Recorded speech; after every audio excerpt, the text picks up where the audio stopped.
Bonjour à tous, merci de venir nous rejoindre pour ce webinaire donc, sur le bénévolat inclusif.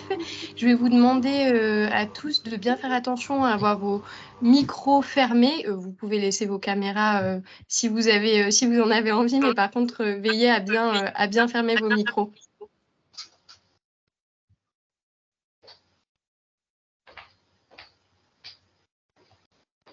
Super. Alors aujourd'hui, donc comme je vous le disais, on est là pour vous accueillir donc sur notre webinaire sur la thématique le bénévolat accessible à tous et à toutes, comment aller vers plus d'inclusion. Je ne saurais commencer cet événement sans vous présenter, mais très brièvement, c'est promis, Pro Bono Lab pour que vous compreniez un petit peu le contexte dans lequel on organise ce webinaire. Donc Pro Bono Lab, spécialiste de l'engagement et du partage de compétences depuis environ 10 ans, parce qu'on a la conviction qu'on sait tous et toutes faire quelque chose et qu'en face de nous, on a de plus en plus d'associations et de structures d'intérêt général qui ont des besoins en compétences qu'ils ne parviennent pas à pourvoir. On s'est vraiment donné pour mission donc, de constituer cette passerelle et de faire rencontrer ces deux mondes qui sont donc le monde associatif et les personnes qui souhaitent s'engager. Et cela, on va le faire donc à travers différents programmes d'engagement dans lesquels on engage nos publics. Donc, ça peut être des salariés qui vont s'engager sur leur temps de travail, comme des jeunes qui vont aussi découvrir, avoir une première approche du bénévolat. Et on le fait aussi à travers une partie donc conseil aux entreprises pour les aider à engager leurs collaborateurs.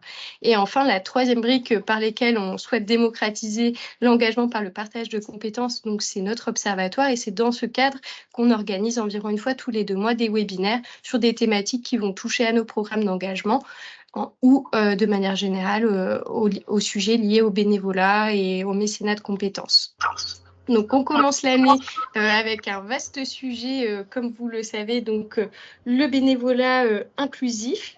Avant de commencer et de vous présenter nos intervenants qui nous ont fait la joie de se libérer aujourd'hui, un rapide état des lieux pour contextualiser un peu sur le bénévolat. Donc, la principale motivation des bénévoles, donc selon les derniers baromètres et notamment l'étude Recherche et Solidarité, on va retrouver classiquement le fait d'être utile, de défendre une cause, de s'épanouir, d'acquérir des compétences.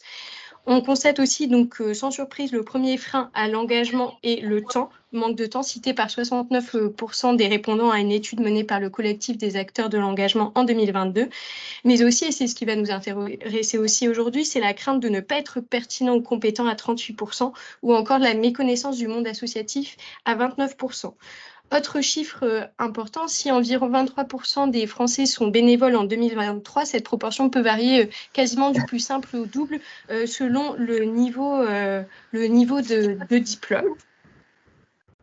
Donc, ce qui nous amène aussi à aujourd'hui se poser la question des inégalités qui vont perdurer et influer notamment les trajectoires d'engagement des individus. Donc, ça peut être lié à une origine sociale, à un handicap, à des inégalités économiques qui vont freiner en fait et qui vont rendre l'accès à l'engagement plus difficile.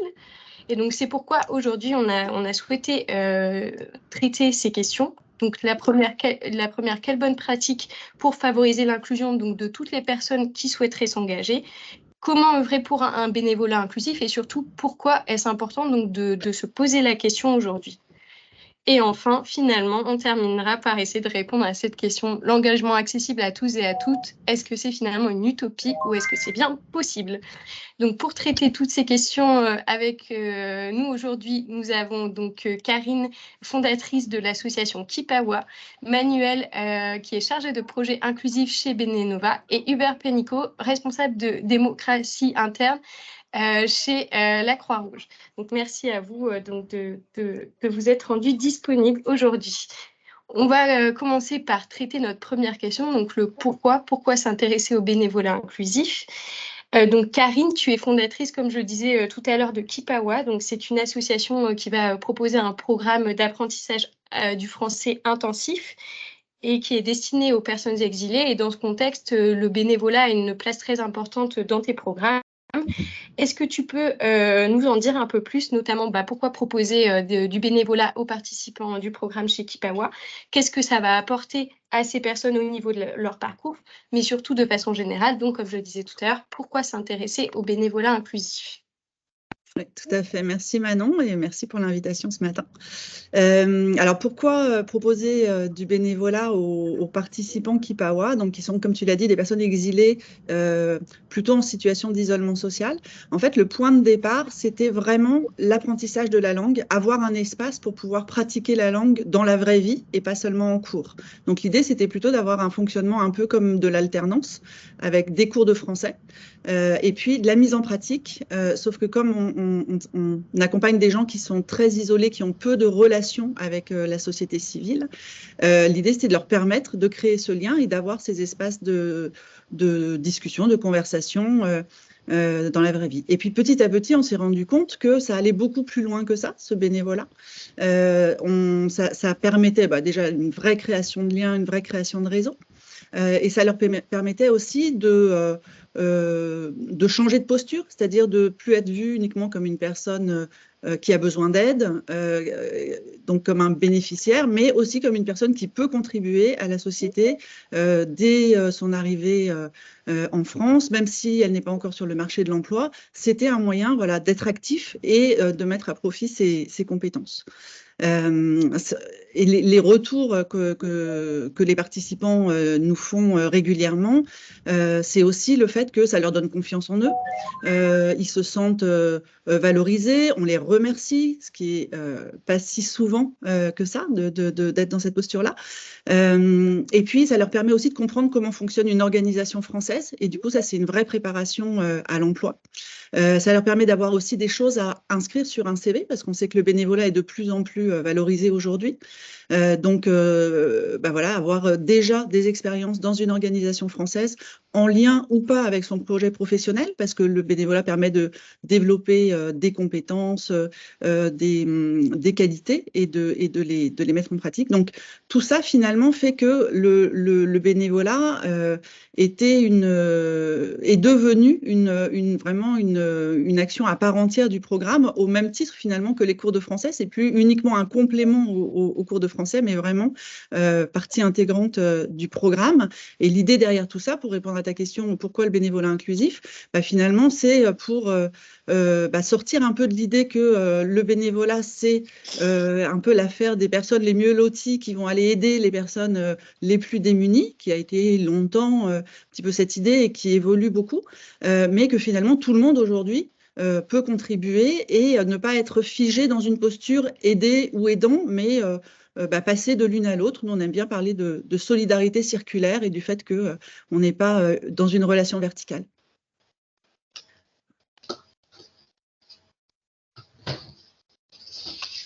Merci, merci Karine. Donc Hubert, quand on a discuté ensemble, tu m'as expliqué que depuis 2010, il était désormais possible pour les bénéficiaires donc de la Croix-Rouge de devenir bénévoles et de mettre à contribution en fait leur temps pour la Croix-Rouge. C'est une démarche qui a pris beaucoup de temps. Qu'est-ce qui a motivé donc en fait cette décision de la part de la Croix-Rouge et ce changement de positionnement? Autrement dit, pourquoi ce bénévolat inclusif est-il devenu un sujet à la Croix-Rouge? Et puis d'abord, qu'est-ce que c'est aussi le bénévolat inclusif? Oui, merci Manon, bonjour à toutes et à tous. Donc effectivement, moi je vais parler principalement depuis mon engagement à la Croix-Rouge française. Je vais sûrement avoir des moments, des petites digressions à travers mes responsabilités à France Bénévolat, puisque j'ai la chance de rencontrer pas mal d'acteurs associatifs et on se pose beaucoup de questions sur ce sujet. Mais je vais quand même rester en premier lieu sur la question, ce que j'ai envie de vous dire autour de la Croix-Rouge française. Alors, j'ai pas envie de répondre trop vite à ta question, Manon, mais j'y répondrai. On a un peu de temps devant nous.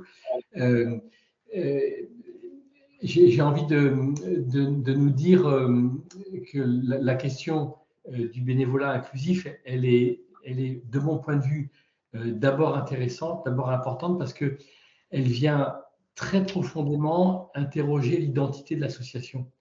Dans ce sens où une association, c'est quoi? C'est permettre à des gens de s'associer dans un but commun. Et du coup, la question, c'est qui sont ces gens qu'on a envie d'associer, de permettre de s'associer dans un but commun? Et du coup, la question, elle arrive comme ça, de mon point de vue. En tout cas, je pense que c'est la bonne façon d'aborder le sujet pour éviter aussi d'être dans l'instrumentalisation. Et donc, c'est de revenir à ce qu'est notre identité associative, c'est notre capacité à permettre à des gens de s'associer dans un but commun. Et donc, si on se pose cette question-là, eh bien forcément, à un moment donné, on va se poser la question du bénévolat pour les personnes qu'on accueille, qu'on accompagne, du bénévolat pour les personnes qui sont un petit peu loin, justement, des logiques d'engagement bénévole. Et donc, dans ce sens-là, ça vient forcément interroger la culture de l'association. Et vous imaginez bien, quand on est dans une association comme la Croix-Rouge française, qui fête cette année 60 ans, il y a une très forte culture, une identité de la protection. C'est son identité, hein, la Croix-Rouge. Elle a été imaginée, inventée sur un champ de bataille pour protéger les gens. Et donc, quand on protège les gens, on est forcément dans un rapport un peu de surplomb. Et du coup, ça vient fortement interroger l'identité même de l'association. Voilà. Donc, voilà ce que je dis en introduction. Et puis, on va tirer après, à mesure de tes questions, Manon, le fil. Alors, mais encore une fois, la question, c'est notre identité. Qu'est-ce que l'on est avant de se dire qu'est-ce que l'on fait?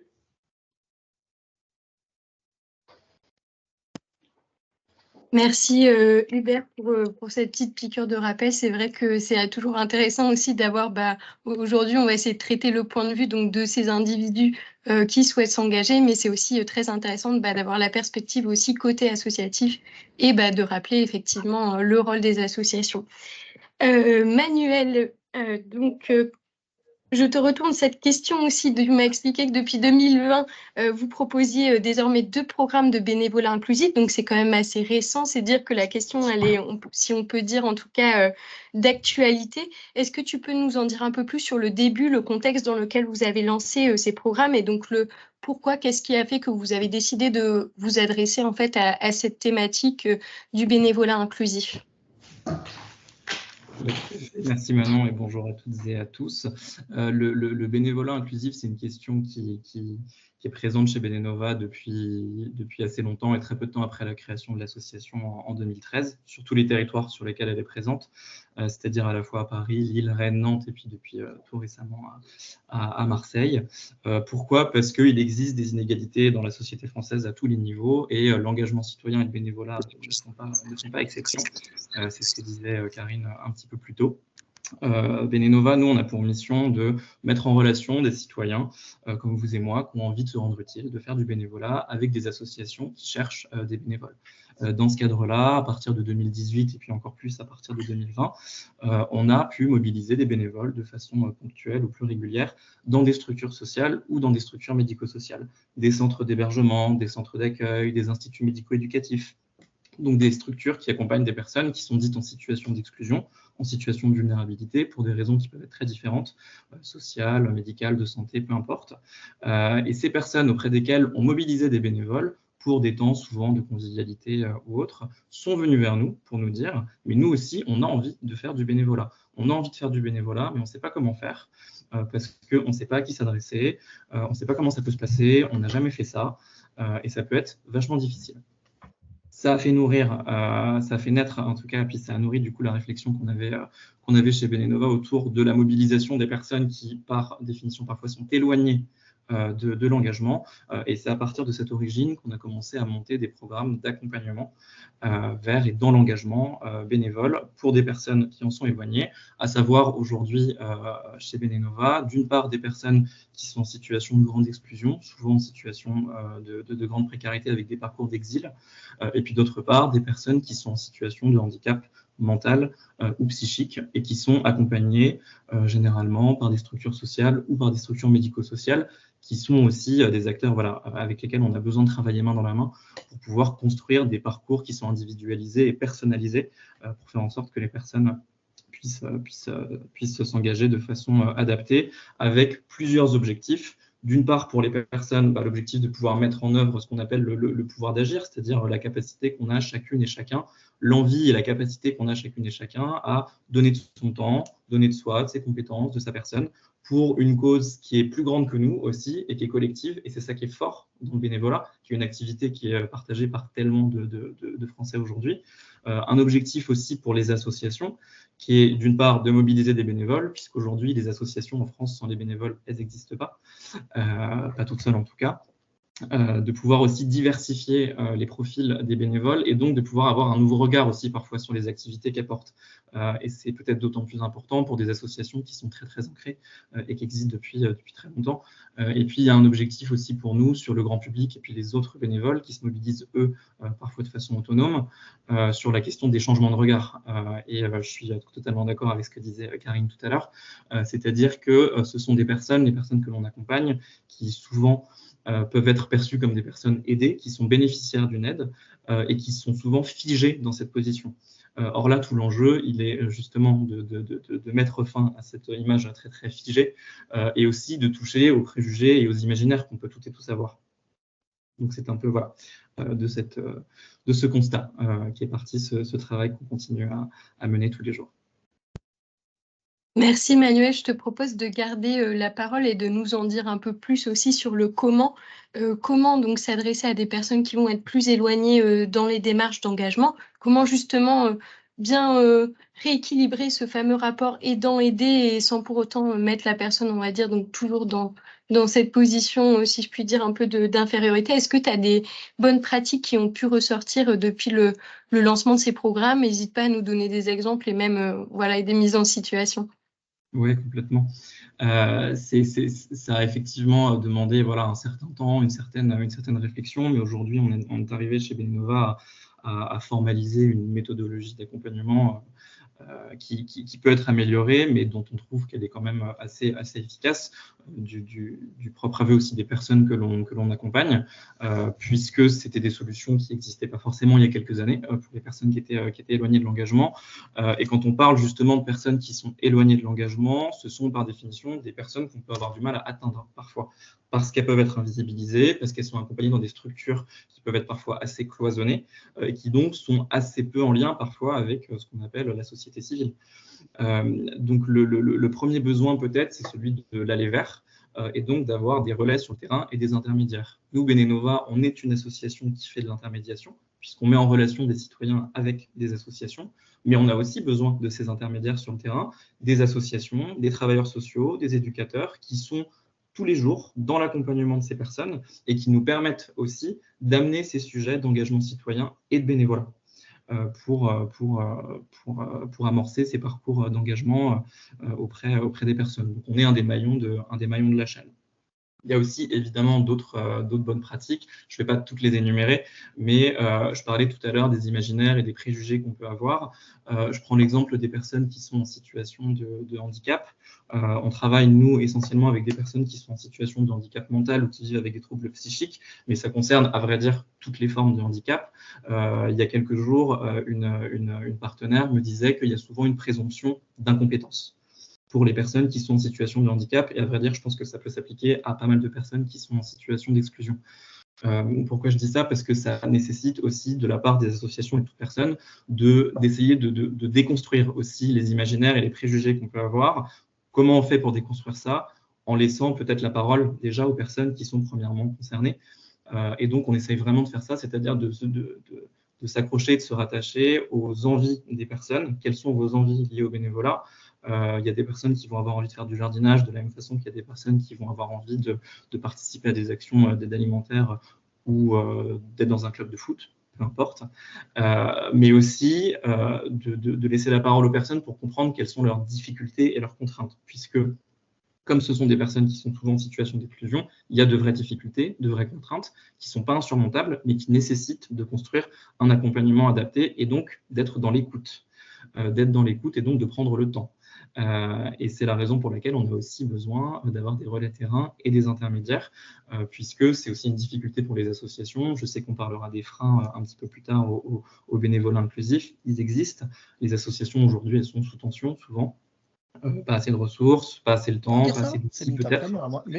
Mais c'est absolument essentiel voilà, de pouvoir prendre le temps et d'être vigilant à tous ces points d'attention au sujet des personnes qui ont des parcours de vie qui sont parfois et souvent un peu compliqués. Planifier un envoi marketing.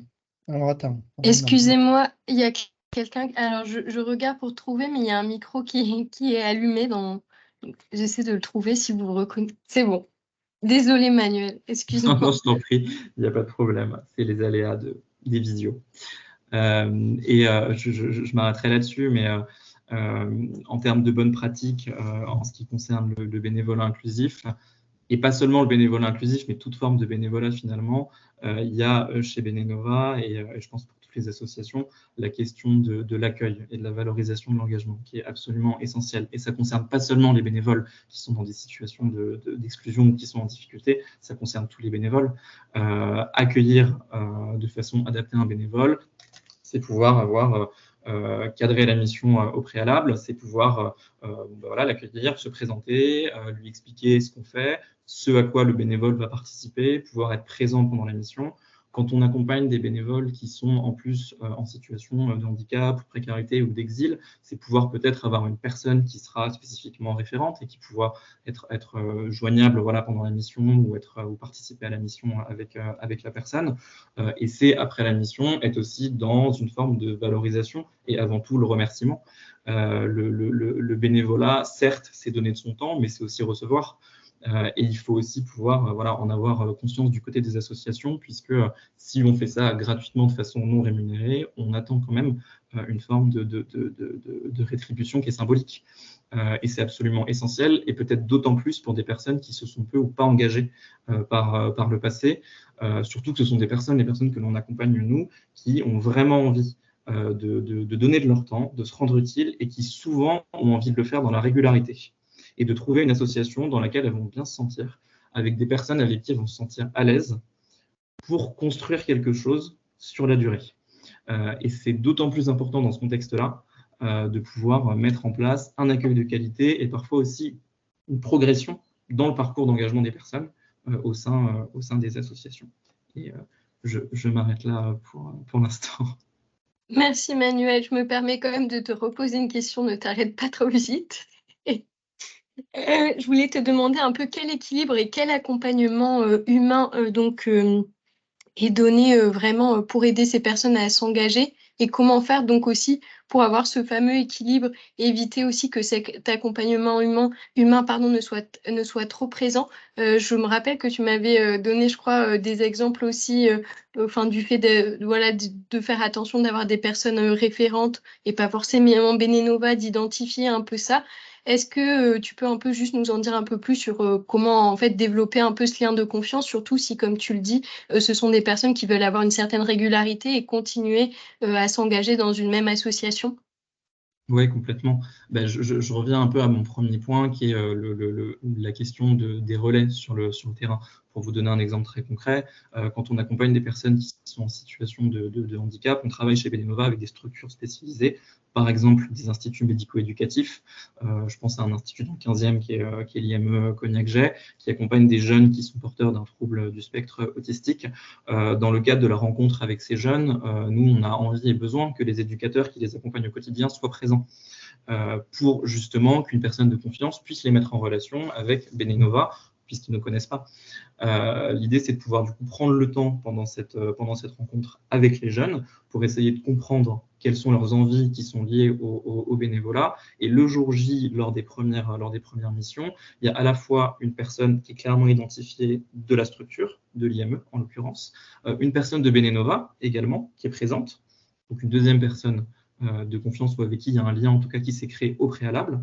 Et puis ensuite, l'association. Et l'idée, c'est de pouvoir être présent pendant la mission, sans étouffer non plus les personnes, mais simplement d'être là. Et le seul fait d'être là, physiquement, visuellement, là et présent avec les personnes, c'est souvent très, très utile pour que la personne elle se sente à l'aise et elle puisse réaliser aux côtés des autres bénévoles qui, eux, sont venus de façon autonome. Et c'est un point qui est absolument essentiel, puisque il y a difficilement de l'inclusion s'il n'y a pas de la mixité avec les autres bénévoles. Et c'est notamment de cette façon qu'on arrive à accompagner ces personnes. Super, merci Manuel. Cette fois, je te laisse tranquille jusqu'à la prochaine question. Karine, de ton côté, comment fais-tu donc pour t'adresser donc aux bénéficiaires du programme Kipawa et les engager dans les missions de bénévolat? Comment est-ce que tu fais pour que concrètement ça soit constructif pour eux et aussi sur quel type de missions sont mobilisés les bénéficiaires du programme? Ouais. Ben, on va retrouver pas mal de choses hein, qu'a dit Manuel et je suis contente de voir qu'on a des bonnes pratiques similaires et voilà, des approches qui vont dans le même sens, donc c'est chouette. Et alors nous, la grande particularité, c'est que les personnes qui s'intéressent au programme Kipawa ou qu'on nous oriente, les travailleurs sociaux notamment, en général, la clé d'entrée, c'est l'apprentissage du français. La motivation première, ça reste aujourd'hui l'apprentissage du français. Et du coup, nous, on a un gros enjeu au départ, au moment de la constitution des groupes, parce qu'on fonctionne par promo de 25 personnes sur une durée de 4 mois. Donc, le gros enjeu, c'est vraiment de s'assurer que la partie bénévolat a été comprise par le candidat, il ou elle a bien compris qu'il y avait cette partie dans le programme Kipawa et que c'était au même niveau que les cours de français et surtout qu'il y voit un intérêt personnel. Parce que si ce n'est pas le cas, c'est voué à l'échec. Enfin, nous, un des piliers du bénévolat pour nous, c'est d'y prendre plaisir et d'être motivé, comme pour toute personne. Hein. Si le bénévolat est une contrainte, forcément, ça n'aura pas les effets escomptés, ça ne va pas durer, on ne peut pas s'engager 4 mois à faire quelque chose dont on n'a pas envie. Et puis nous, de toute façon, on n'a aucune envie d'être une contrainte de plus dans la vie de ces personnes qui sont déjà assez mouvementées. Donc il y a tout un travail vraiment d'explicitation, de faire comprendre comment ça va s'organiser, le type de mission que les personnes vont pouvoir faire, et donc de s'assurer que les gens ont envie de faire du bénévolat pendant le programme et seront disponibles aussi pour le faire. Donc ça, c'est vraiment en amont de la constitution des groupes. Et puis ensuite, tout au long du programme, il y a un parcours du bénévole, enfin un parcours du participant Kipawa. Et sur la partie bénévolat, on retrouve un petit peu voilà, tout ce qu'a dit Manuel, c'est-à-dire nous, on a tout un travail d'identification des compétences et des appétences des personnes au démarrage pour pouvoir leur proposer des missions qui leur correspondent, dans lesquelles ils vont se sentir à l'aise d'un point de vue mission qu'on va leur demander, savoir-faire vis-à-vis des publics avec lesquels ils seront amenés à interagir.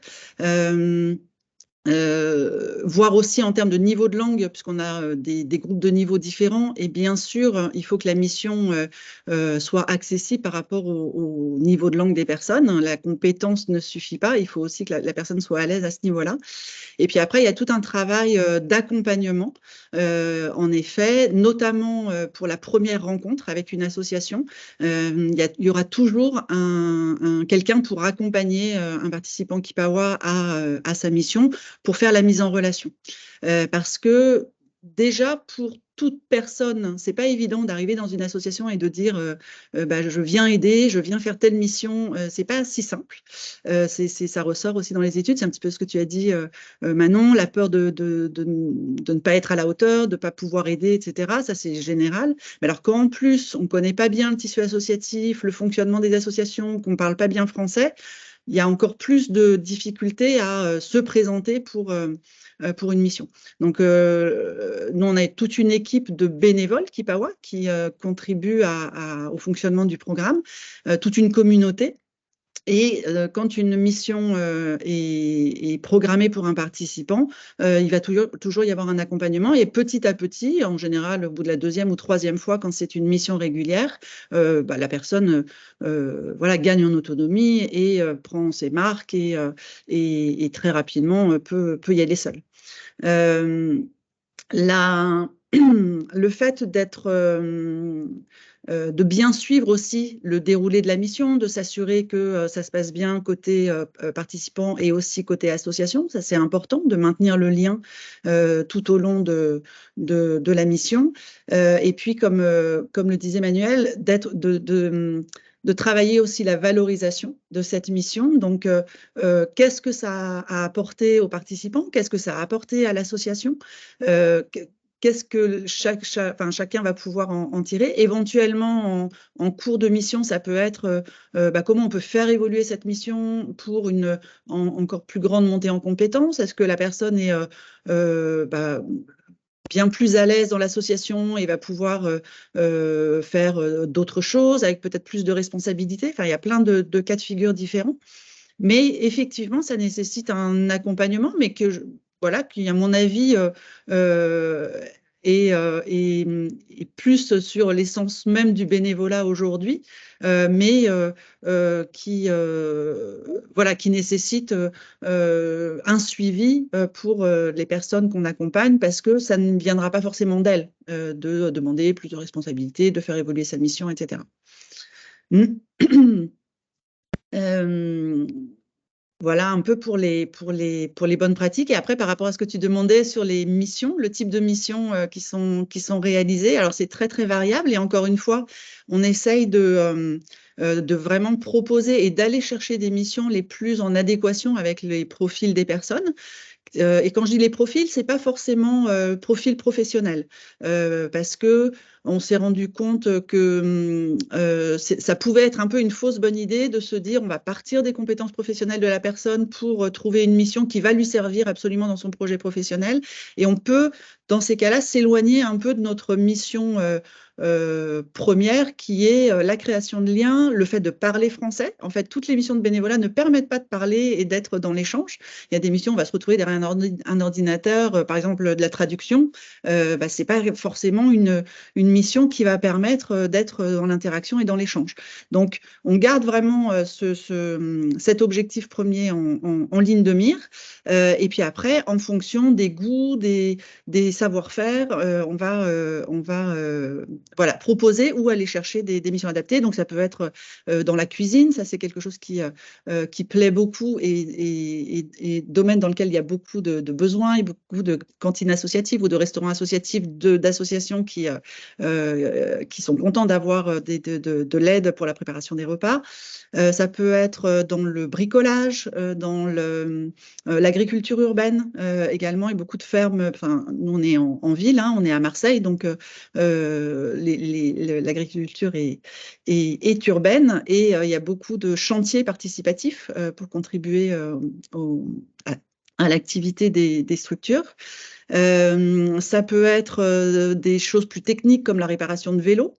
Ça aussi, c'est un vrai besoin, et ça peut être une vraie compétence qu'on rencontre chez les personnes. Voilà, il y a vraiment plein de missions possibles. On fait beaucoup de choses avec Emmaüs Connect également sur la partie atelier de sensibilité, enfin de compétences numériques, développement des compétences numériques, ou bien la vente de produits reconditionnés. Voilà, donc c'est vraiment plein de domaines très, très divers, et ça nous arrive aussi très souvent d'aller chercher vraiment une mission par rapport à ce que va nous dire la personne. Moi, j'ai très envie de faire j'étais documentaliste, alors là, pour le coup, c'est en lien avec un projet professionnel. J'aime beaucoup travailler avec les enfants. On va aller chercher une mission plutôt dans ce domaine-là. Super, merci Karine. Au niveau des différentes missions, donc j'imagine que tu es en contact régulier donc avec plusieurs associations donc pour lesquelles donc les participants de Keepawa sont bénévoles. Est-ce qu'il y a aussi des bonnes pratiques de ce côté-là au niveau en fait de ta relation avec les associations? Je sais pas, ça peut aller du brief à d'autres petites choses pour que l'accueil du bénévole se passe bien. Oui, tout à fait. C'est des choses qu'on a commencé à mettre en place. On est vraiment en train de construire tout ça maintenant que effectivement on a des relations plus suivies avec les associations, puisque là c'est le 4e programme qu'on est en train de bientôt terminer. Et du coup, au fil du temps, on a appris à mieux comprendre leurs besoins, à mieux imaginer des outils qui pouvaient leur permettre d'accueillir les bénévoles Kipawa. Donc, on a fait aussi des ateliers de retour d'expérience avec les associations. Et effectivement, comme Manuel le disait tout à l'heure, il y a un point quand même assez marquant, c'est que les associations sont souvent très prises par le temps et que à la fois elles ont beaucoup besoin de bénévoles et pas toujours le temps de les accueillir, de les former, même si elles font beaucoup d'efforts en ce sens. Et du coup, nous, ce qu'on essaye de faire, c'est vraiment de leur fournir de les outiller pour que cette partie accueil et monter en compétence le plus rapide possible, monter en autonomie, soit facilitée. Donc, par exemple, on a co-construit avec les participants du programme actuel un dictionnaire visuel de l'engagement bénévole avec des fiches de vocabulaire, tout simplement, hein, mais basées sur l'expérience des participants, c'est-à-dire dans vos missions de bénévolat, de quels mots vous avez eu besoin. Et du coup, si demain, quelqu'un fait une mission dans ce même domaine, voilà, il aura déjà l'outil et c'est un outil partagé, association participants, qui va permettre de gagner du temps. Par exemple, quelqu'un qui fait une mission en cuisine, en restauration, et ben, du coup, on a déjà tout le vocabulaire prêt à partager avec les deux parties. Et c'est un document qu'on souhaite évolutif et qui va se construire au fur et à mesure.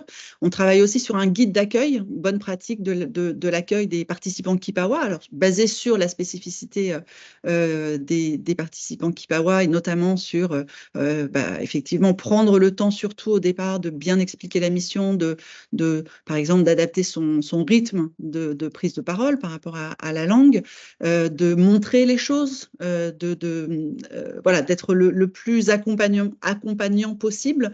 L'intérêt pour les associations étant que la personne devienne autonome le plus vite possible. Donc, chacun y trouve son compte là-dedans et d'autres bonnes pratiques qu'on est en train de construire avec elle. Et puis, sur la valorisation, là, c'est pareil, en cours de construction, un peu en projet, mais l'idée que nous, on fait tout un travail de valorisation de la mission avec les participants, mais on souhaiterait que les associations qui le souhaitent puissent le faire aussi en direct avec les participants, parce qu'elles les ont vus agir, interagir, et du coup, elles ont aussi une connaissance que nous, on n'a pas sur les savoir-faire, les savoir-être des personnes qu'elles vont pouvoir souligner et leur faire des retours là-dessus. Super, merci Karine, c'était super clair. Donc Hubert, comment selon toi, donc sur le plan stratégique, enfin tu vas nous en dire un peu plus donc sur ce changement de stratégie donc de la Croix-Rouge, donc d'accueillir, donc de laisser la possibilité aux bénéficiaires de devenir bénévoles. Comment selon toi opérer un peu ce changement sur le plan stratégique et comment est-ce que tu fais pour qu'il y ait, on va dire, une adhésion la plus large possible au niveau donc de la Croix-Rouge? Voilà, alors je vais poursuivre mon petit fil. Hein. Je vais être un petit peu indiscipliné, hein. Tu m'en excuseras maintenant, mais parce que j'ai envie de rester encore un peu sur le pourquoi. Hein. C'est ça aussi qui donne de la consistance après à nos pratiques. Et donc je reste sur le pourquoi, parce que vous l'avez bien compris, la Croix-Rouge française, elle a une culture, une identité très forte de protection, je disais tout à l'heure, hein, où forcément, quand on protège, on est dans cette logique de surplomb. Et en fait, avec le temps, et puis aussi dans sa réflexion internationale, puisque la Croix-Rouge française fait partie d'un mouvement international, eh bien, l'identité de la Croix-Rouge tend aussi à mûrir et puis à évoluer. La réalité aussi des crises et de la succession de crises que l'on connaît fait aussi bouger la façon dont l'association s'appréhende. Et du coup, d'une action très centrée sur la protection, eh bien, on construit aujourd'hui et on a réorienté notre projet associatif sur une logique plutôt de résilience. C'est-à-dire, au-delà de protéger les personnes, c'est comment on se prépare collectivement aux situations de crise collective ou individuelle, et puis comment, ayant protégé les personnes au moment où il y a un événement quel qu'il soit, on crée les conditions aussi pour que les personnes puissent se relever. Voilà. Donc, on est dans ce courant que l'association accompagne. C'est aussi un courant qui traverse très largement la société. Voilà. Et donc, c'est dans cette logique-là qu'effectivement, on est amené à bouger notre façon de penser la place des personnes que l'on accompagne. Et donc, dans ce courant-là, on porte ce constat, en fait, que, et ça c'est aussi vu de notre culture de la protection, et bien en fait, on est tous vulnérables, tous autant qu'on est. La vulnérabilité, elle peut nous toucher à tout moment de la vie. Et donc, au nom de cette idée que nous sommes tous vulnérables, notre idée, c'est de renforcer la façon dont on s'associe dans l'idée de constituer des communautés d'entraide, en se disant, il nous faut renforcer, et ça c'est une approche très résiliente, renforcer notre capacité d'entraide. Voilà. Donc vous voyez, c'est un changement culturel assez important pour nous, qui est qui qualifie notre identité et qui du coup va avoir une conséquence sur nos pratiques. Pour bien comprendre ça, je voudrais me permettre de faire un petit détour par l'identité d'autres associations. Alors, on pourrait en prendre plein d'autres, mais c'est pour aussi qualifier, parce que ce que je dis, vous pourriez vous dire, oui, bah, c'est évident, et puis on est tous un peu comme ça. Bah, pas complètement. Hein. Je vous prends 2-3 autres exemples que je connais un petit peu, parce que c'est des associations par France Bénévolat que j'ai un peu côtoyées. Allez du côté d'APF France Handicap. À APF France Handicap, l'enjeu de la participation, de l'implication des personnes, il est sur la défense des droits. C'est ça l'enjeu. Donc, on va se mobiliser et on va associer les personnes en situation de handicap en premier lieu sur la question de la défense des droits. Donc, c'est une approche totalement différente. Aller du côté de l'association Aurore, une association qui est très centrée sur l'accueil, la lutte contre la grande exclusion, qui gère et anime des lieux d'hébergement, des centres d'accueil. Et bien, eux, leur projet, c'est de dire, on s'associe dans cette idée que salariés, bénévoles et personnes accueillies, on est les habitants d'Aurore dans un quartier. Et donc, on va essayer de prendre notre place dans un quartier. C'est ça leur projet. Et donc, ça a une connotation tout à fait différente. Je prends un troisième exemple, puis on pourrait comme ça en prendre plein. L'exemple du Secours catholique qui, il y a 20 ans, a dit, alors je le fais à grands traits, mais il y a 20 ans, début des années 2000, ils se sont dit, notre culture de la charité, on voit bien qu'elle a des limites. On voit bien d'où elle vient aussi chez eux, mais elle a des limites. Et du coup, ils ont construit et ils construisent en avançant cette idée de la révolution fraternelle, de construire leur association comme étant un espace de révolution fraternelle, donc c'est centré sur la fraternité. Et donc c'est au nom de ça qu'ils vont travailler à associer tout le monde, à permettre à chacun de prendre sa place. Voilà. Je prends ces exemples pour montrer que notre sujet, il interroge des pratiques, et c'est important d'y aller, mais il interroge en premier notre identité. En fait, il interroge fondamentalement notre projet associatif, et ça qui permet de donner naissance. Voilà. Et alors, si je reviens à la Croix-Rouge française, c'est d'autant plus important que si on ne fait pas ce détour par le sens, par ce que l'on vise, ce que l'on cherche, et ben en fait, c'est très compliqué. Je vous prends un exemple. C'est très compliqué, par exemple, d'accueillir des personnes dans des activités d'aide et de soutien sur la question alimentaire, de leur donner de la place dans cette activité d'aide alimentaire, alors même qu'ils en sont bénéficiaires. Vous voyez, c'est très compliqué. Voilà, et donc ça veut dire qu'il faut, on ne peut pas rester uniquement sur la pratique, il faut travailler plus largement sur ce que l'on veut faire ensemble et qui va passer par une activité. Et donc dans ce sens-là, le sujet, nous qu'on essaye d'investir le plus largement possible, et notamment pour justement nourrir cette logique de communauté d'entraide, c'est de partir du constat, et vous l'avez dit, hein, Karine et Manuel, je vais le dire autrement, mais parce que je le dis du projet Croix-Rouge, hein, notre idée, c'est de dire, ben, en fait, tous autant qu'on est, on a des compétences, on a des savoirs, on a des choses à apporter. Et du coup, notre idée, c'est de se dire comment on mobilise et on part et on valorise les savoirs, les compétences des personnes. Et donc, l'idée, c'est de partir de ça et de partager justement les savoirs. Ce qui fait que, en ayant cette démarche-là, d'abord, on reconnaît les personnes, on les reconnaît à travers les compétences qu'elles peuvent avoir. Et puis, on crée les conditions de remettre un petit peu de réciprocité et d'équivalence dans la relation. Puisque si on reconnaît l'autre à travers ses savoirs, et bien du coup, on lui donne une place et on lui permet de prendre, plus que de donner une place, on lui permet de prendre une place dans la relation. Donc, concrètement, c'est par exemple comment on va permettre à des personnes qui ont des compétences culinaires de pouvoir prendre leur place dans l'animation d'ateliers autour de la cuisine. Vous voyez, on travaille à partir de cette logique-là. Et à partir de cette logique-là, il y a plein de possibilités.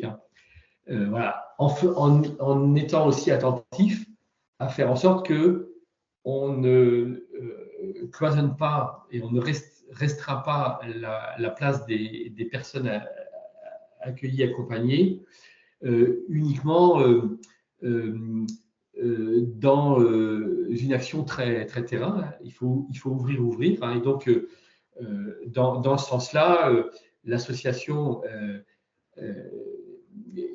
qui est importante en termes de réseau, hein, le Croche français, c'est 75 000 bénévoles, hein, 20 000 salariés, enfin, c'est du coup une association sur laquelle on ne peut pas avoir de prise, tellement elle est grosse. Et ben, on fait en sorte que cette dynamique d'implication, elle puisse trouver un écho à tous les espaces d'association.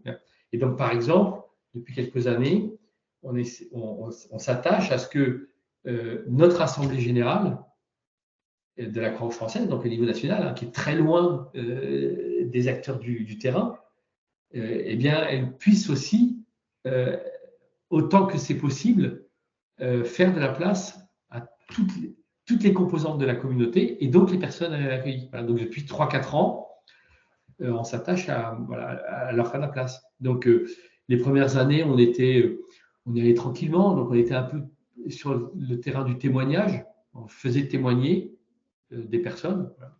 Ce qui était intéressant, mais on sentait bien que c'était pas, on n'allait pas au bout de la démarche parce que à la limite on réduisait les personnes à ce qu'elles étaient dans leur situation d'accompagnement. Et donc là aujourd'hui on avance et là on est en train de préparer pour la 4e année où on est dans cette logique-là. On va permettre d'associer des personnes accompagnées, non pas en tant qu'elles sont accompagnées, mais en tant que ce sont des citoyens.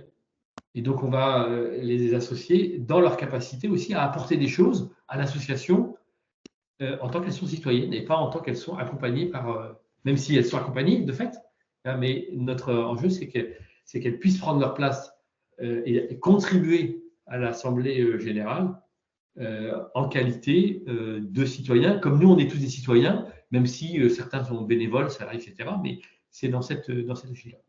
Voilà, j'ai essayé de donner quelques éclairages de tricoter entre le pourquoi et le comment, et puis de tirer un petit peu le fil de ce qui, au bout du compte, et moi je crois que c'est ça qui est passionnant dans cette affaire, il faut le considérer aussi comme du domaine de l'aventure associative. Parce qu'en fait, c'est ça au bout du compte. Et c'est-à-dire que je pense que là où il faut qu'on soit attentif, c'est de pas enfermer dans des pratiques trop fermées sur elles-mêmes. Parce que aller dans cette démarche d'ouverture, ça doit venir nous transformer les uns les autres, ça doit contribuer à transformer la situation. Donc, faut pas être sur des trucs verrouillés sur eux-mêmes. Faut travailler enfin, derrière, c'est une question d'ouverture. Moi, j'aime bien aussi travailler sur la question de l'ouverture en contrepoint de la question de l'inclusion, de l'inclusivité, parce que l'ouverture, elle nous ramène aussi à chacun de nous. Voilà, petit commentaire. Merci Hubert, c'était habilement construit entre le pourquoi et comment.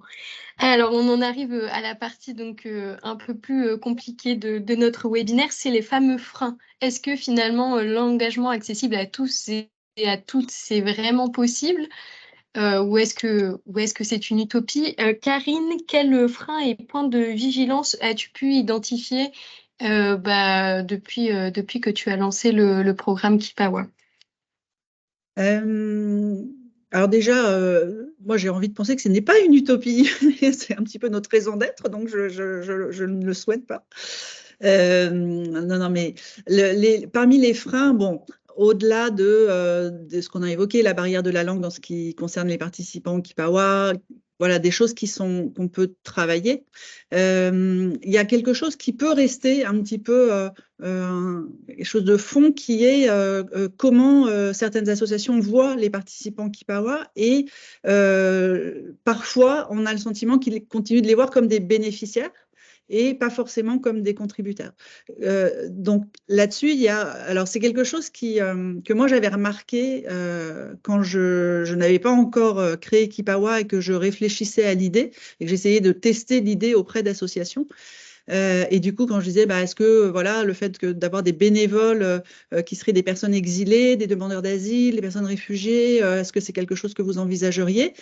Et la question, 9 fois sur 10, n'était pas comprise et on me répondait soit ah oui, on voudrait bien faire des choses pour ces personnes-là, ou bien bah non, c'est pas notre public, nous, nos bénéficiaires sont non. Et le fait que ces personnes puissent être bénévoles, c'était hyper difficile à entendre, en tout cas de manière théorique. Et puis, en commençant à accompagner des personnes, là, ça devenait concret. Donc, c'était plus une personne exilée, c'était Ousmane, c'était Bouchra, qui a telle compétence, souhaite faire du bénévolat. Est-ce que ça vous intéresse? Bah oui, bien sûr. Du coup, là, on recentrait sur la personne, sur l'individu, et déjà l'étiquette administrative n'avait plus lieu d'être. Donc, ça faisait un frein en moins. Néanmoins, parfois, alors globalement, ça fonctionne très bien, les gens sont très ouverts et très accueillants. Enfin, on n'a pas de difficulté à trouver des missions de bénévolat et à faire en sorte que les participants puissent contribuer. Mais il y a quand même parfois cette petite tendance à continuer de voir les personnes comme des bénéficiaires, où ça va être difficile, où il va falloir voilà, faire des gros efforts au niveau de l'accueil. Donc, nous, notre enjeu là-dedans, c'est déjà voilà, travailler le regard sur, faire prendre conscience aussi de ce potentiel changement de regard et partager via des témoignages pour que d'autres associations se rendent compte que non, en fait, il n'y a pas forcément de différence. Et puis, encore une fois, outiller le plus possible pour faciliter cet accueil. Voilà ce que je dirais. Et après, en termes de freins qui vont être un peu plus conjoncturels, mais ça, c'est pareil, c'est des choses qu'on prend en compte. Ça va être sur la situation des personnes elles-mêmes, leur mobilité, leur disponibilité, le fait que parfois, elles ont quand même des contraintes administratives qui peuvent être de l'ordre du dernier moment. Du coup, ça va nécessiter d'annuler une mission un peu au dernier moment. Donc, d'être vigilant là-dessus pour que la communication se passe bien, pour que voilà, ce soit pas quelque chose de dommageable ni d'un côté ni de l'autre.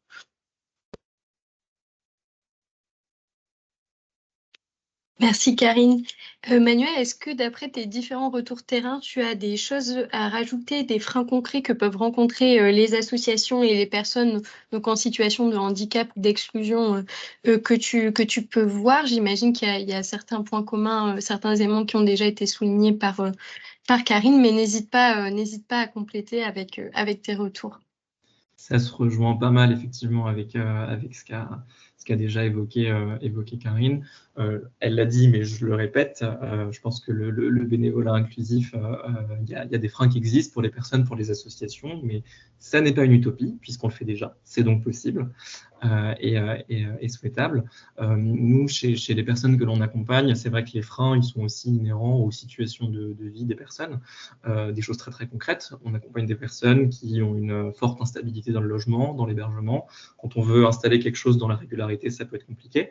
Des personnes qui ont des situations de santé aussi qui peuvent être complexes. Quand on accompagne des personnes qui sont en situation de handicap mental notamment, peut se poser la question de l'élocution, de la motricité, et donc de l'expression de l'envie, voire même de la difficulté qui est rencontrée par la personne, et donc aussi la question de l'autonomie. Toutefois, ce ne sont pas des freins qui sont insurmontables, et notre travail, justement, il consiste à lever ces freins. Et du côté des associations, ça revient un peu à ce qu'on disait un peu plus tôt, mais nous, ce qui nous est remonté de la part de nos associations partenaires à Paris, puis sur tous les territoires sur lesquels on est présent en France, c'est aussi cette question des outils qui parfois manquent et de la méconnaissance aussi de certaines thématiques. Je reprends l'exemple du handicap, mais c'est vrai qu'aujourd'hui, les personnes qui sont en situation de handicap, souvent, elles sont accompagnées dans des structures dont parfois elles sortent peu, et finalement, elles sont assez peu intégrées aux activités auxquelles des personnes qui ne sont pas en situation de handicap peuvent participer tous les jours, dont le bénévolat par exemple.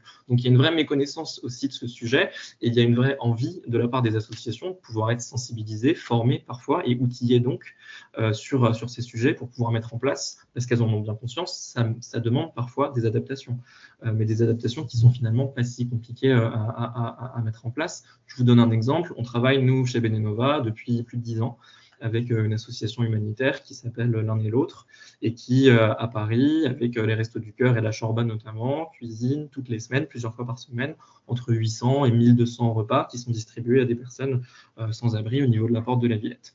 Donc c'est une activité très importante, absolument essentielle, mais qui est aussi exigeante physiquement. On mobilise, nous, des bénévoles qui sont en situation de handicap. On s'est rendu compte assez rapidement que la mission de préparation des repas, qui dure 4 heures, entre 11h et 15h, elle était trop intense pour les personnes.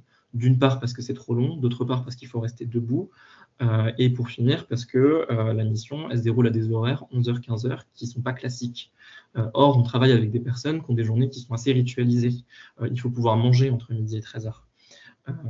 C'était compliqué. Ce qu'on fait, c'est pas si compliqué que ça finalement en termes d'adaptation. On décide de choisir le jour où l'activité elle est la moins intense, à savoir en l'occurrence le mercredi. On décide de réduire la durée de la mission d'1h30 et d'organiser un repas, comme c'était déjà fait de toute façon avec tous les bénévoles, mais le repas il n'a plus lieu à 15h, il a lieu à 13h.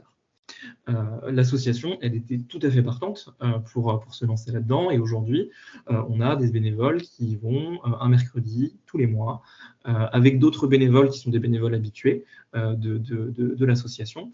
Donc il existait effectivement des freins, des appréhensions aussi de la part de l'association, parce que c'est vrai que c'était un peu un saut dans l'inconnu, accueillir des bénévoles qui étaient en situation de handicap, qui pour certains pouvaient être fatigués, pouvaient avoir des difficultés à exprimer aussi certaines choses.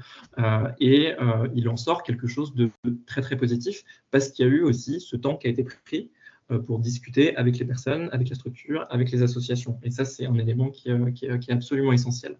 Donc voilà, je me permets de retourner un peu la question des freins pour dire que quand on les identifie, les freins, c'est pas seulement pour dire il y a une difficulté, c'est surtout pour dire il y a peut-être une difficulté, une contrainte, mais comment on fait pour la contourner? Et généralement, souvent, c'est possible de la contourner en mettant en place de petites adaptations qui souvent aussi ne demandent pas des moyens très, très, très importants. Merci Manuel. Hubert, même question. Alors, est-ce que l'engagement accessible à tous et à toutes, c'est une utopie ou pas? Quel frein identifies-tu? N'hésite pas à retourner aussi la question comme l'a fait Manuel en nous donnant aussi des perspectives et des pistes pour améliorer tout ça. Je vais continuer à être indiscipliné. Non, mais moi, je pense qu'effectivement, c'est une utopie, mais c'est une utopie en action. Et donc, ça fait partie de ce que j'évoquais tout à l'heure. Ça fait partie de l'aventure associative. Mais l'aventure associative, à la base, c'est déjà une utopie. Donc, il faut aussi prendre comme ça. D'autant plus que force est de constater, enfin moi je le vois dans beaucoup d'associations et puis à la Croix-Rouge en particulier, c'est qu'il y a plein de freins. Hein. Il faut regarder les choses en face. Hein. Il y a plein de freins. Alors, je voudrais en décrypter quelques-uns très, très rapidement. Parce que si justement on prend pas en compte les freins, on en fait une utopie vaseuse. Hein. Voilà. Si on prend en compte les freins, on peut en faire une utopie en action. Donc, pour moi, le premier frein, c'est le risque de la stigmatisation. Ça veut dire quoi? Ça veut dire que souvent les personnes qui sont dans des situations de handicap, d'exclusion, etc., on a tendance à les réduire à leur handicap, à leur situation d'exclusion, etc. Et le premier frein, c'est justement notre difficulté à ne pas réduire les gens à leur handicap, à ne pas réduire les gens à leur situation de vulnérabilité. Alors ça, c'est la première difficulté. Et cette difficulté, elle rejoint aussi une réalité qu'il faut qu'on regarde en face dans beaucoup d'associations, dans la majorité des associations, c'est que d'une façon générale, le bénévolat dans nos associations n'est pas très ouvert. Si vous prenez, si vous regardez un peu froidement les chiffres, vous apercevez que le taux d'engagement des personnes qui ont un bac+3 et un niveau culturel qui les ouvre à la société est 2 fois plus important que les personnes qui ont un niveau bac. C'est-à-dire, dans un cas, c'est un taux d'engagement à 35%, dans l'autre cas, c'est un taux d'engagement à 17%. Et on n'est pas sur de la marge, hein. On est sur une vraie fracture.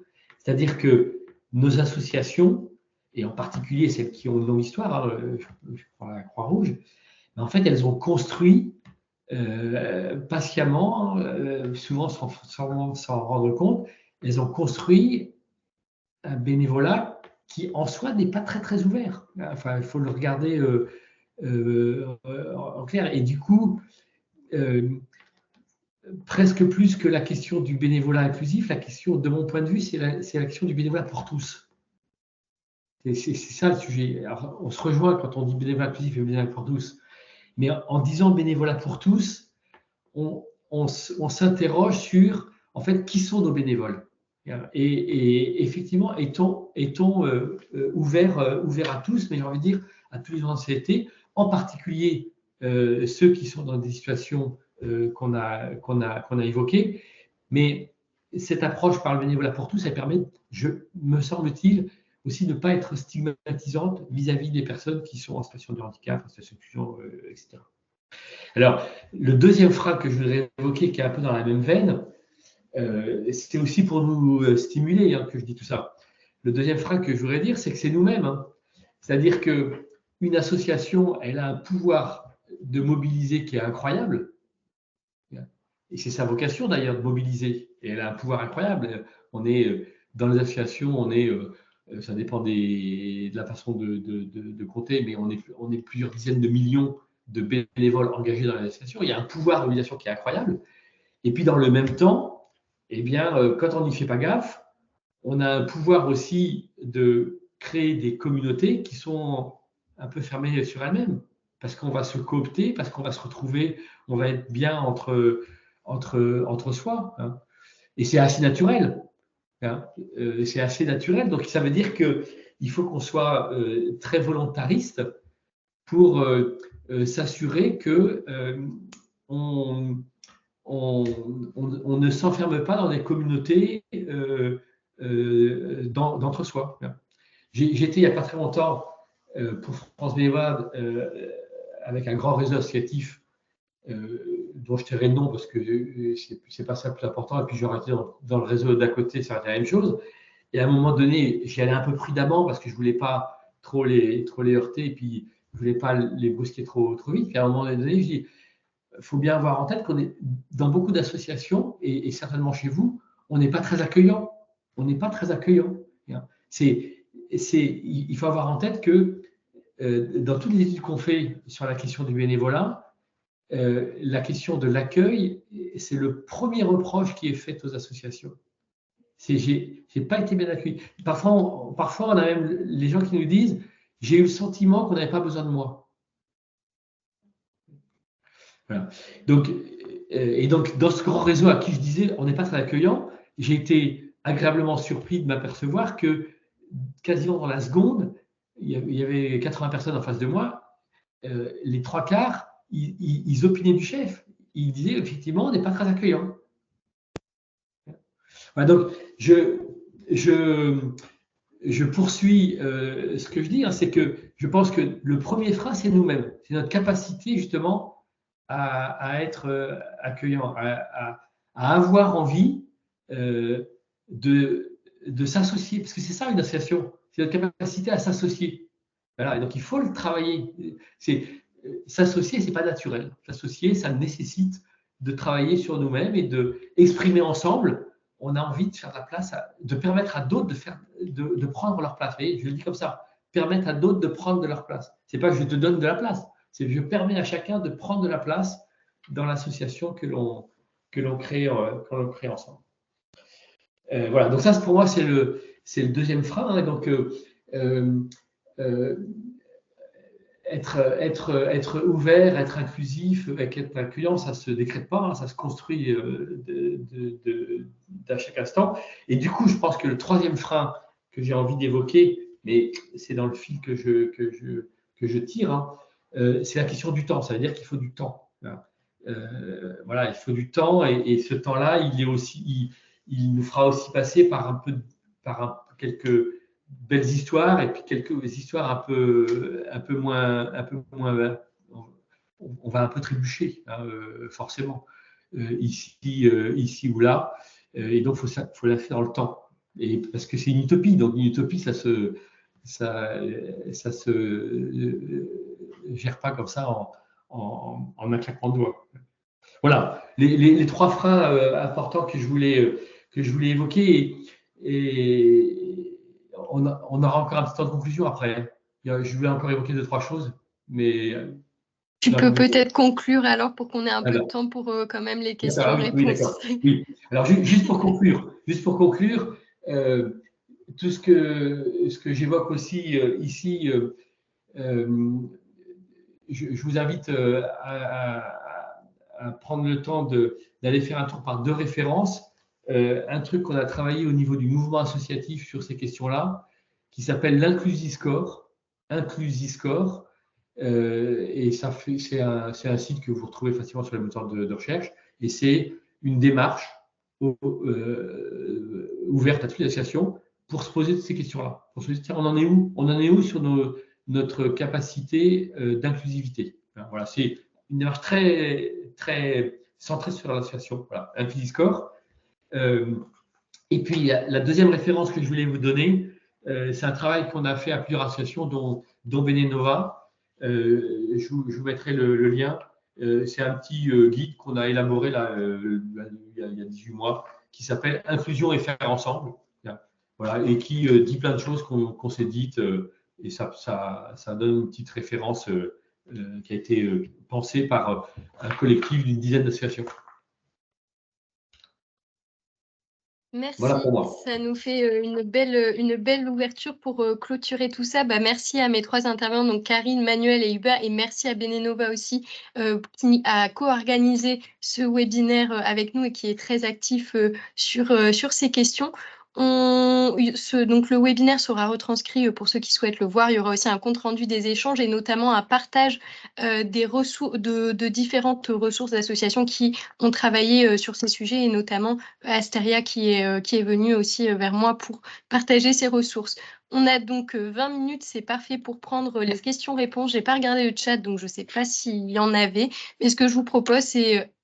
il y a des questions via le chat. On me fait signe. Alors...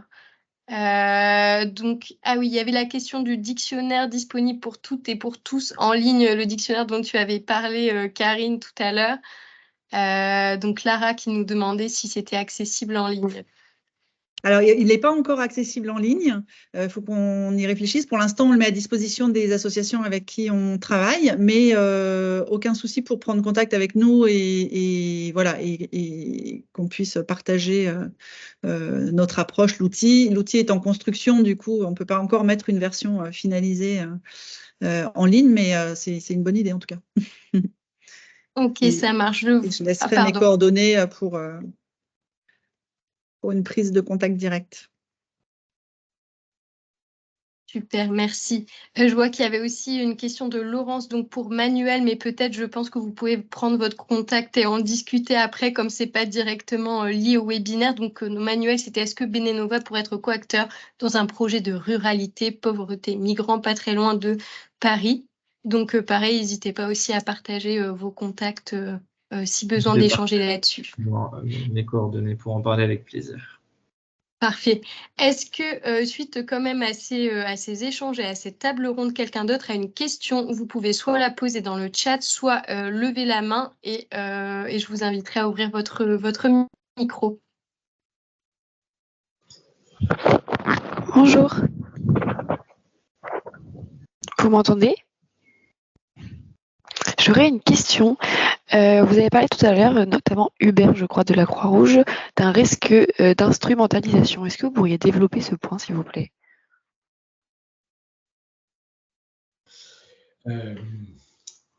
C'est-à-dire que d'une façon générale, il y a toujours un risque d'instrumentaliser le bénévolat, d'une façon générale. On voit bien, parfois, on réduit le bénévolat à du don de temps, hein, et donc pour faire en sorte de trouver des personnes qui vont donner du temps pour remplir une mission. Voilà, ça, c'est un peu la logique d'instrumentalisation, mais je prends une autre logique d'instrumentalisation, c'est quand, je prends un exemple là, dont on entend un peu parler, c'est quand on oblige des personnes pour avoir des droits à faire du bénévolat. C'est tout le débat autour du RSA. Qu'on permette à des personnes de RSA de faire du bénévolat dans une démarche volontaire, il n'y a pas de souci. Qu'on oblige des personnes à faire du bénévolat, c'est l'instrumentalisation du bénévolat. Voilà, donc ça c'est pour illustrer un petit peu ce que ça veut dire l'instrumentalisation. Et puis si je vais plus loin, c'est que dans les risques qu'il peut y avoir d'instrumentalisation, s'agissant des personnes qui sont accueillies, accompagnées dans une association, c'est qu'on soit dans un rapport où on mélange un petit peu le fait qu'elles soient entre guillemets bénéficiaires et le fait qu'elles soient actrices. Donc on peut parfois mettre en rapport ce qu'elles reçoivent et ce qu'elles vont donner, vous voyez. Et dans le bénévolat, on peut donner et recevoir, mais il ne doit pas y avoir d'automacité, il n'y a pas de logique de contrepartie. Donc, c'est pas tu donnes 2 heures et puis comme ça, tu auras ton colis alimentaire. Je résume à grands traits. Vous voyez, c'est ça les risques d'instrumentalisation qu'il peut y avoir. Ou bien, je prends un autre risque d'instrumentalisation, c'est une personne qui est accueillie dans une association parce qu'elle a besoin de l'association dans sa situation. Donc, du coup, elle peut se retrouver aussi dans un rapport un peu déséquilibré et puis, du coup, se faire un petit peu instrumentaliser dans un rapport un petit peu déséquilibré. Hein. Donc, c'est important à partir du moment où on emmène les personnes vers le bénévolat, c'est qu'on rééquilibre la relation pour avoir une relation qui soit équilibrée. Hein. Le bénévolat, ça nécessite une relation équilibrée.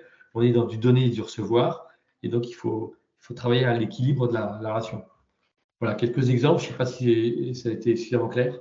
Si, c'est très clair. Merci beaucoup. On a encore le temps de prendre une ou deux questions si vous voulez, c'est le moment.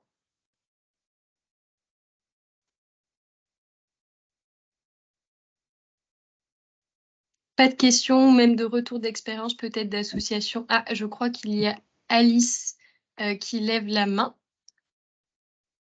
Donc Alice, n'hésite pas à poser ta question.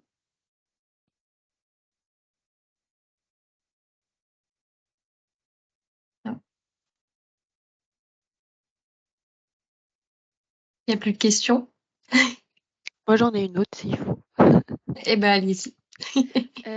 J'aurais souhaité savoir, est-ce que vous, notamment Monsieur Manuel, avec les personnes en situation de handicap, est-ce que vous voyez des freins ou alors des opportunités à ce que les personnes, notamment en situation de handicap, soient bénévoles dans des associations qui accompagnent des personnes en situation de handicap, donc qui ont à peu près les mêmes problématiques? Enfin, est-ce que ça peut être une opportunité? Est-ce que ça peut être des freins?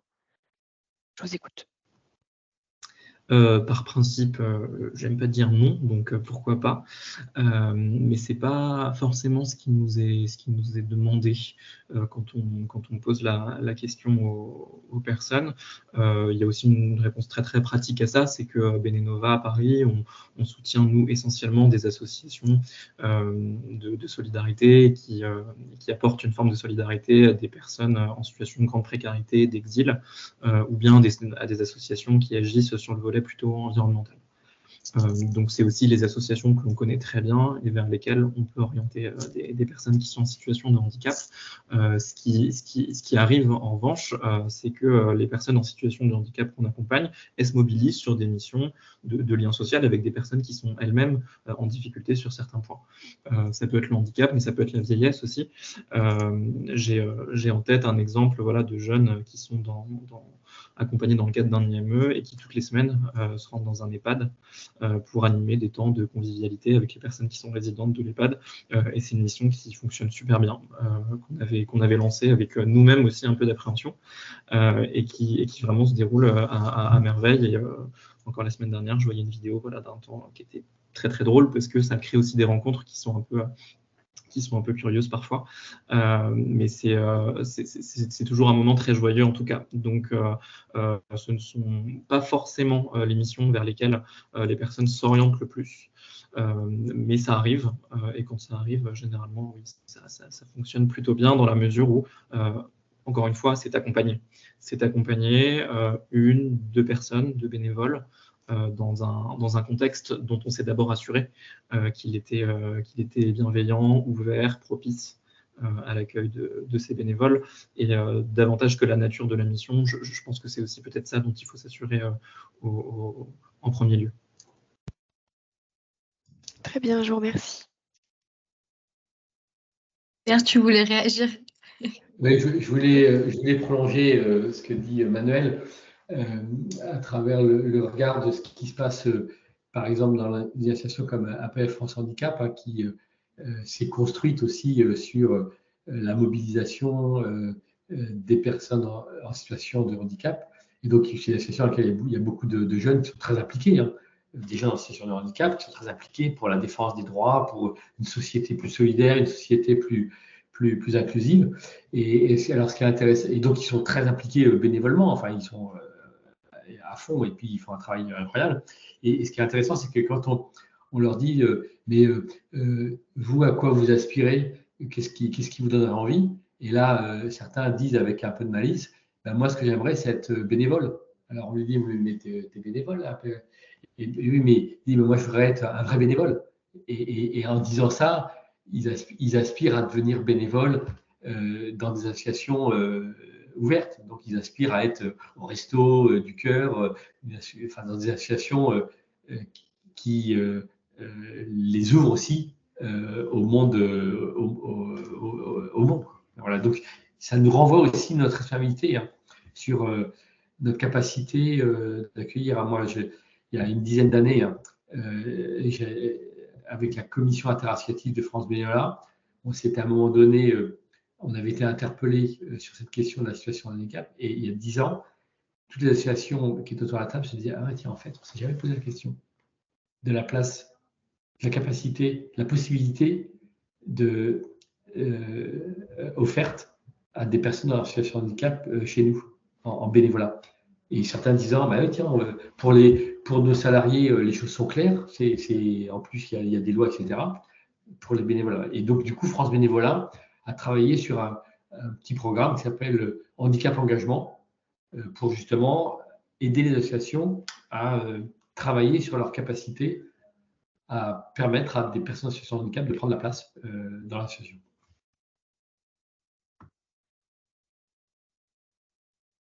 Karine, est-ce que tu avais quelque chose à ajouter de ton côté ou pas d'obligation, hein, Oui, mais moi, je veux bien réagir très rapidement à la question d'Alice qu'elle a postée du coup dans le chat, qui demandait quels sont les retours des associations. Alors, pour compléter aussi un peu les propos d'Hubert, mais moi, il y a juste un exemple qui me revient en tête là. Plus une petite anecdote, il y a des participants donc, qui ont fait du bénévolat pour une cantine solidaire d'une association qui accompagne des personnes en situation de handicap. Et donc, après la préparation du repas, il y a un repas partagé auquel participent les bénévoles Kipawa. Donc, c'est un moment de partage, d'échange, et ça, c'est très apprécié par tous, et y compris les bénéficiaires de l'association. Et un des retours qui a été fait en plus de tout ça, c'est les bénéficiaires étaient contents aussi de rencontrer des gens à qui ils pouvaient apporter quelque chose via leur maîtrise de la langue. Et alors là, on a vraiment le côté, la boucle est bouclée, et tout le monde passe de la posture de aider à aidant, à aider à aidant, et finalement, peu importe qui est aidé, qui est aidant, voilà, l'idée, c'est juste de partager, d'échanger, et que chacun apporte sa contribution. Donc, c'est plus une petite anecdote, mais qui, je trouve, reflète bien le point de départ qu'on avait tout à l'heure, qui était de dire ce n'est pas une relation verticale, mais quelque chose qui peut aller dans tous les sens, et on n'est pas figé dans une posture, comme disait Manuel. Parfait. Je prends peut-être juste la dernière question qu'il y avait de Sophie rapidement pour Hubert, qui dit « Je ne suis pas sûre d'avoir compris et en manqué le début. Vos bénéficiaires deviennent-ils bénévoles dans les assos extérieures ou au sein de la Croix-Rouge ?» Est-ce que tu peux peut-être résumer très rapidement pour Sophie, ou alors après éventuellement, donc Sophie, pour information, il y aura le webinaire qui sera rediffusé quand même en entier pour que vous ayez bien toutes les informations, plus un compte-rendu des échanges. Donc,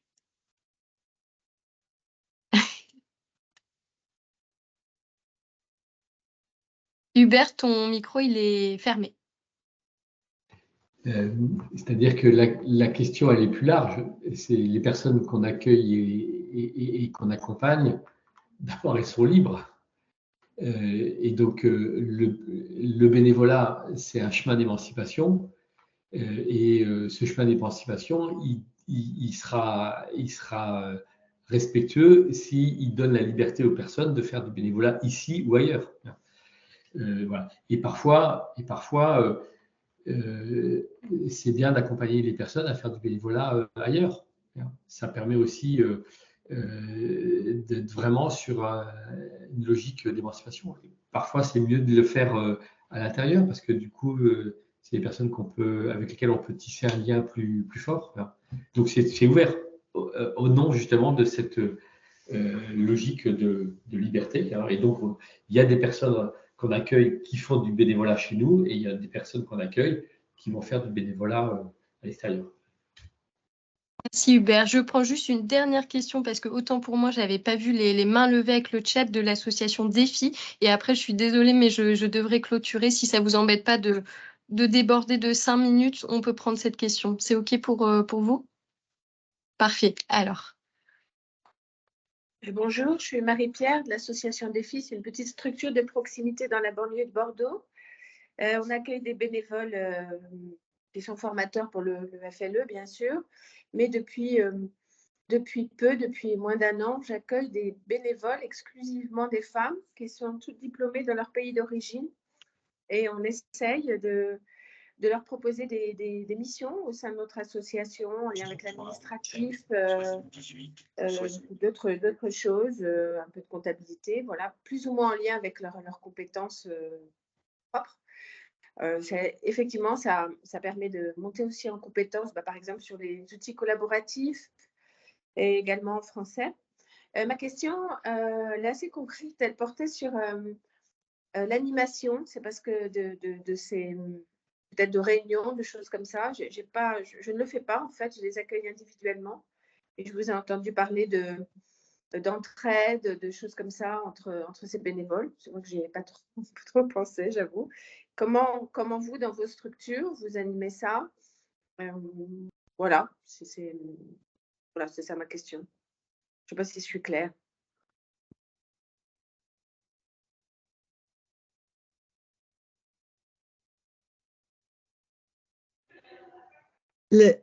Est-ce que la question, ou peut-être Hubert, tu étais en train de répondre, mais c'est juste pour reformuler la question, je ne suis pas sûre d'avoir tout saisi. Donc, c'est comment on anime la communauté de bénévoles dans nos propres structures et comment on adapte peut-être, vous parliez de réunions, peut-être adapter les formats des réunions pour que tout le monde puisse y participer. Oui, et particulièrement avec ce type de bénévoles qui sont quand même diplômés aussi dans leur pays d'origine. Voilà, c'est ça que je trouve intéressant. Oui, tout à fait. Vous avez parlé d'entraide et de ce genre de choses. À quel niveau peut se situer l'entraide et comment animer ça et comment faire circuler, disons, ça. Ouais. Alors, très rapidement, en ce qui concerne Keepawa, donc nous, on a beaucoup de bénévoles qui souhaitent continuer après les programmes, alors soit leur mission de bénévolat dans les autres associations, soit maintenir le lien avec Keepawa, et du coup, on les sollicite pour nous aider dans certaines missions sur la communication, sur la préparation de documents, sur l'animation de réunions, de présentation des programmes aux futurs candidats. Et puis, la petite expérience que je peux partager, c'est qu'on a aussi des anciens participants qui sont au conseil d'administration de l'association. Ça, c'est hyper important pour nous, mais ça nous a demandé aussi clairement de nous adapter. Et on ne l'avait pas autant anticipé que ça, parce que les échanges pendant les conseils d'administration, c'est quand même des sujets très techniques, parfois un peu austères. On est souvent pris par le temps parce que c'est des gens qui travaillent par ailleurs, donc des réunions qui vont très vite. Et il nous a fallu quand même un petit peu de temps pour se dire attention, si on veut vraiment avoir un CA inclusif, il faut avoir des méthodes inclusives. Donc à notre niveau aussi, ça demande un apprentissage. Et du coup, sur le rythme, sur les sujets, de choisir les sujets qu'on évoque en CA et ceux qu'on va garder pour des temps de réflexion un peu plus approfondis, par exemple. Voilà. Je ne sais pas si ça répond exactement à la question, et peut-être que Manuel et Hubert ont aussi des choses à compléter. Je vais peut-être répondre un petit peu à côté, mais chez Benenova, on accompagne essentiellement de façon individuelle les personnes. Donc la question de l'animation, effectivement, elle se pose, mais nous, on est vraiment concentré aussi sur les questions de l'accueil, à la fois pour nous, dans la façon dont on accueille et dont on accompagne les personnes qui sont en situation d'exclusion qu'on rencontre ou qui nous sont orientés. Et on est aussi dans une forme de conseil et d'accompagnement de nos associations partenaires, des associations de terrain, qui elles-mêmes ont à accueillir, on en a beaucoup parlé pendant le webinaire, les bénévoles, d'où qu'ils viennent. Donc voilà, nous on essaie vraiment de se concentrer sur cette question-là, en restant toujours dans l'écoute. Et puis il y a aussi un élément important pour nous, pour pouvoir accueillir le plus grand nombre de personnes qui ont envie de faire du bénévolat. On oriente, nous les personnes, vers des missions qui ne nécessitent pas de mobiliser des compétences très spécifiques. On parlait là par exemple de comptabilité ou de tâches administratives. Ce ne sont pas forcément les missions vers lesquelles on oriente les personnes, puisqu'on a envie. On accompagne aussi des personnes qui parfois n'ont pas eu beaucoup d'expérience professionnelle, qu'elles soient en situation de précarité ou en situation de handicap. Et l'idée, encore une fois, c'est de se rattacher aux envies des personnes, qu'est-ce qu'on aime bien faire, ou qu'est-ce qu'on n'a jamais fait parfois aussi, et qui pourrait être rendu accessible par le bénévolat. Et j'aimais bien cette idée, Hubert, de bénévolat comme chemin d'émancipation. Et ça passe aussi, du coup, par la découverte de lieux, de personnes, d'activités qu'on n'a peut-être jamais réalisées auparavant. Et c'est une des vraies forces, je pense, si ce n'est la force principale du bénévolat aujourd'hui. J'ai peut-être un peu répondu à côté, désolé, mais ça serait en guise de conclusion. Juste un mot, et puis aussi un petit peu à côté, mais c'est bien de faire des petits pas de côté, hein, Manuel, c'est toujours important. Sur le sujet, nous, on travaille beaucoup sur les logiques d'accompagnement entre pairs. Donc, des gens qui ont un peu d'avance, hop, qui vont aider les autres à avancer. Merci à tous. Je suis désolée s'il y avait des questions de plus, mais on n'aura pas le temps de les prendre aujourd'hui, en tout cas. Donc, comme je vous le disais, le webinaire sera rediffusé d'ici une semaine sur notre chaîne YouTube et il y aura aussi un article récap avec des ressources. Merci encore à tous les trois, Manuel, Karine et Hubert, et merci à Benenova donc, qui a co-organisé ce webinaire avec nous.